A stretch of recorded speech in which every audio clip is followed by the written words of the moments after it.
দর্শক মন্ডলী, আমরা এখন পানির নিচে আছি। পালা ঘর দরজে পানি উঠে গেছে গা। আমরা এখন কোথায় থাকবো, কি করবো, কি খাবো, কিছু নাই।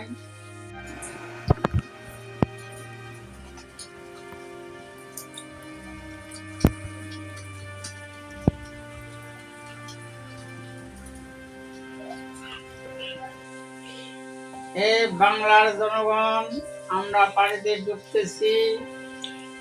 টাঙ্গাইল পরেরবারটা থেকে আমি বলছি, আমাদের ঘর বাড়ি সব ডুবে গেছে, গাছপালা সব ডুবে গেছে।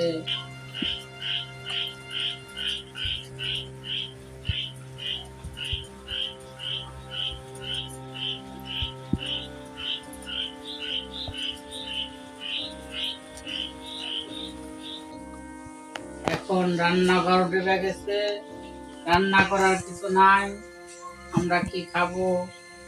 এই ডক্টর ইউনূস, তুমি টাঙ্গাইল করে বাতকা হেলিকপ্টার দিয়ে টান পাড়া দাও, মুড়ি চিরা, বিস্কিট, জুস, সব কিছু ফলমূল যা আছে, আপেল কমলা সব কিছু পাঠা দাও।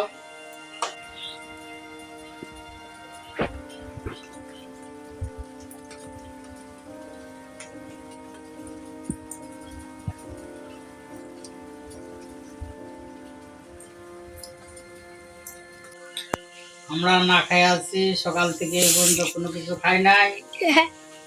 প্রিয় দর্শক মন্ডলী, আপনারা দেখুন, দেখা যদি ডক্টর ইউনূস, আমাদের সেই সরকার, তত্ত্বাবধায়ক সরকার আমাদের টান দিয়ে, আমরা সকাল বন্ধ না খাই আছি।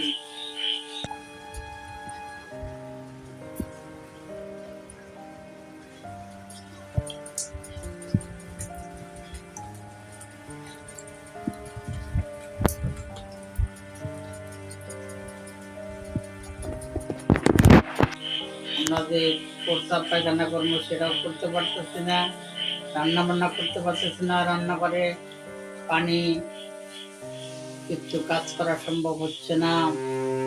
আমার জন্য অতি জরুরি হেলিকপ্টার দিয়া এই মুহূর্তে সব কিছু খাবার দাবার সব কিছু পাঠিয়ে দেন। আমরা